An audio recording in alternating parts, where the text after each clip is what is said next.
ಮಾನ್ಯ ಅಂದ್ರೆ ಯಾವಾಗ? 10 ದಿನದಿಂದ ಸರ್.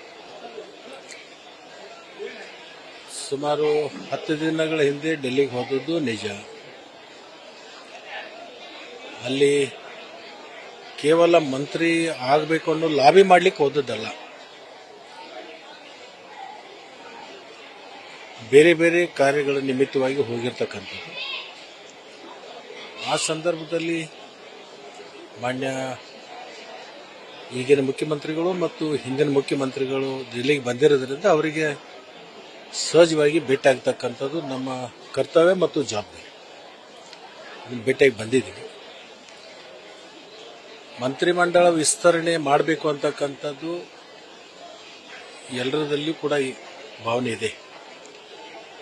ಕೇಂದ್ರ ಸರ್ಕಾರದಲ್ಲಿ ಈ ನೀಟ್ ವಿಷಯವಾಗಿ ಸ್ವಲ್ಪ ಪ್ರತಿಭಟನೆ ಅವು ನಡೆದಿರೋದ್ರಿಂದ ಕೇಂದ್ರದ ವರಿಷ್ಠರು ಆ ಒಂದು ಪ್ರತಿಭಟನೆಯಲ್ಲಿ ಸ್ವಲ್ಪ ಬಿಜಿ ಆಗಿರೋದ್ರಿಂದ ಅದು ಸಭೆ ಮಾಡಲಿಕ್ಕೆ ಅವಕಾಶ ಆಗಿಲ್ಲ. ಬಹುಶಃ ರವಿವಾರ ಸೋಮವಾರ ಡೆಲ್ಲಿಗೆ ಹೋಗ್ಬೋದು. ಡೆಲ್ಲಿಗೆ ಹೋಗಿ ಬಂದ ಮೇಲೆ ಕೇಂದ್ರದ ಒಪ್ಪಿಗೆಯನ್ನು ಪಡ್ಕೊಂಡು ವರಿಷ್ಠರ ಗಮನಕ್ಕೆ ತಂದು ವರಿಷ್ಠರ ಒಂದು ಸೂಚನೆ ಮೇರೆಗೆ ಮಂತ್ರಿಮಂಡಲವನ್ನು ವಿಸ್ತರಣೆಯನ್ನು ಮಾಡ್ತಾರೆ. ಬಹುತೇಕ ಫಿಕ್ಸ್ ಆಗಿದೆ ಸರ್. ಹೆಸರು ಕೇಳಿ ಬರ್ತಾ ಇದೆ, ನಮ್ದು ಅಷ್ಟೇ ಇಲ್ಲ. ನಿಮ್ಮ ಮಾಧ್ಯಮದವರನ್ನೇ ಬಹಳಷ್ಟು ಜನರು ಈಗಾಗಲೇ ಪ್ರಕಟ ಮಾಡ್ತಾ ಇದ್ದೀರಿ. ಅದು ಮಾಧ್ಯಮದಲ್ಲಿ ಅನೇಕ ಶಾಸಕರ ಹೆಸರುಗಳು ಕೂಡ ಬರ್ತಾ ಇದ್ದನ್ನು ನಾನು ನೋಡಿದ್ದೀನಿ. ನನ್ನ ಹೆಸರು ನೀವು ಪ್ರಕಟ ಮಾಡಿದೆ.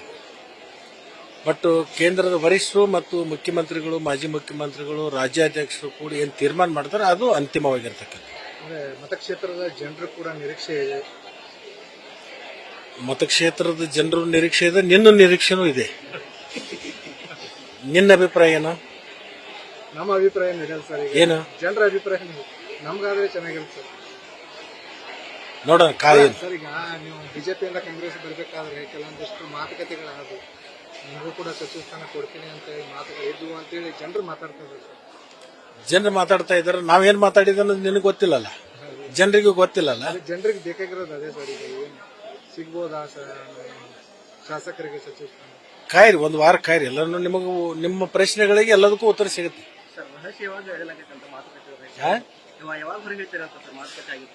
ಯಾವುದು ಗೌಪ್ಯವಾಗಿ ಮಾತಾಡಿದ? ಗೌಪ್ಯ ಅನ್ನೋದು ಹೆಸರು ಇರುತ್ತೆ, ಅದಕ್ಕೋಸ್ಕರ ಅದು ಹೊರಗಡೆ ಹೇಳಕ್ಕಲ್ಲ. ಅದು ಗೌಪ್ಯ ಅನ್ನೋದ್ರ ಅರ್ಥ ಏನು? ಗೌಪ್ಯ ಅದು ಹೊರಗಡೆ ಹೇಳಕ್ಕಲ್ಲ. ಅದು ಸರ್, ಈಗಾಗಲೇ ನೀತಿ ವಿಷಯಕ್ಕೆ ಸಂಬಂಧಪಟ್ಟಂಗೆ ಪ್ರತಿಭಟನೆ ಮಾಡ್ತಾ ಇದ್ದಾರೆ. ಈ ಒಂದು ಪ್ರತಿಭಟನೆಯ ಪರಿಣಾಮದಿಂದ ಇವತ್ತು ಕೇಂದ್ರ ಸರ್ಕಾರ ಸೋಮವಾರ ಒಂದು ಹೊಸ ಕಾನೂನನ್ನು ಜಾರಿಗೆ ತರಲಿಕ್ಕೆ ಇವತ್ತು ಆಗ್ತಾ ಇದೆ. ಬಹಳ ದಿವಸದ ಹಿಂದೆ ಮಾಡಬೇಕಾಗಿತ್ತು. ಇವತ್ತೇನು ಕೇಂದ್ರ ಸರ್ಕಾರ ಕೆಲವೊಂದು ಸ್ಟ್ಯಾಂಡ್ಗಳನ್ನು ತಗೊಂಡಿದೆ, ಇದು ಒಂದು ತಿಂಗಳ ಹಿಂದೆನೆ ತಗೋಬೇಕಿತ್ತು. ಈ ಬಿಸಿ ಈಗ ತಟ್ಟಿದ್ರಿಂದ ಇದನ್ನೊಂದು ತಗೊಂಡ್ರು ಅಂತ ನನಗೆ ಅನಿಸುತ್ತೆ. ಯಾವಾಗ ಒಂದು ಸುಮಾರು 20-21 ಜನ ವಿದ್ಯಾರ್ಥಿಗಳು ಆತ್ಮಹತ್ಯೆ ಮಾಡ್ಕೊಂಡ್ರಲ್ಲ, ಇದರ ತೀವ್ರತೆ ಅವಾಗ ಅರ್ಥ ಮಾಡ್ಕೋಬೇಕಾಗಿತ್ತು. ಇದು ಕೇಂದ್ರ ಸರ್ಕಾರದ ವಿಳಂಬ ನೀತಿಯಿಂದನೇ ಇವತ್ತು ಯುವ ಜನಾಂಗ ಆಕ್ರೋಶಕ್ಕೆ ಒಳಗಾಗಿರ್ತಕ್ಕಂಥದ್ದು. ನಿನಗೆ ಅನ್ಯಾಯ ಆದಾಗ ಅನ್ಯಾಯವನ್ನು ತಕ್ಷಣಕ್ಕೆ ನಾವು ಸರಿ ಮಾಡದೇ ಇದ್ರೆ ನಿನ್ನಲ್ಲಿ ಆಕ್ರೋಶ ಪ್ರಾರಂಭ ಆಗುತ್ತೆ.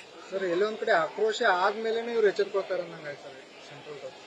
ಇದನ್ನ ನಾನು ಹೇಳ್ಬೇಕಾ? ಇದನ್ನ ಇಡೀ ದೇಶನೇ ಮಾತಾಡ್ತಾ ಇದೆ, ನಾನೊಬ್ಬನೇ ಹೇಳ್ತಾ ಇಲ್ಲ. ಈ ವಿಳಂಬ ಆಗಿರೋದ್ರಿಂದನೇ ಈ ಆಕ್ರೋಶ ಎತ್ತು ಆಕ್ರೋಚಿಗಳು ಬಂದವು, ಕಾಕ್ರೋಚ್ಗಳು. ಹೌದಿಲ್ಲ? ಇದು ತಕ್ಷಣಕ್ಕೆ ಈ ಕ್ರಮ ತಗೊಂಡಿದ್ರೆ ಯಾರು ಆತ್ಮಹತ್ಯೆ ಮಾಡ್ಕೊಂಡಿದ್ರು ಅವರಿಗೆ ₹1 ಕೋಟಿ ಪರಿಹಾರ, ಯಾರು ಇದರಲ್ಲಿ ಶಾಮೀಲಾಗಿದ್ದಾರೆ ಅವರಿಗೆ ತಕ್ಷಣ ಅವರನ್ನು ಬಂಧಿಸಿ ಅವರನ್ನು ಜೈಲಿಗೆ ಹಾಕಿ ತನಿಖೆ ಮಾಡಿ ಕಠಿಣವಾಗಿರ್ತಕ್ಕಂಥ ಶಿಕ್ಷೆಯನ್ನ ಕೊಡ್ತಕ್ಕಂಥದ್ದು ತಕ್ಷಣಕ್ಕೆ ಅವತ್ತೇನು ಮಾಡಿದ್ರೆ ಈ ಪರಿಣಾಮವನ್ನ ಎದುರಿಸ್ತಕ್ಕಂಥ ಸಂದರ್ಭ ಕೇಂದ್ರ ಸರ್ಕಾರಕ್ಕೆ ಬರ್ಲಿರ್ಲಿಲ್ಲ ಅಂತ ಹೇಳಿ ನನ್ನ ಭಾವನೆ.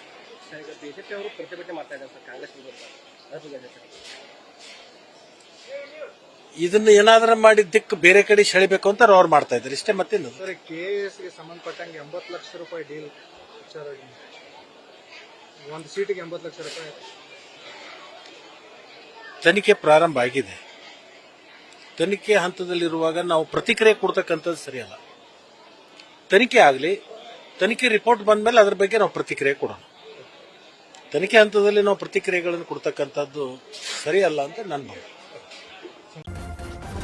ನ್ಯೂಸ್ ಫಸ್ಟ್ ನಿರ್ಭೀತಿಯಿಂದ ನಿಮ್ಮ ಪರವಾಗಿ.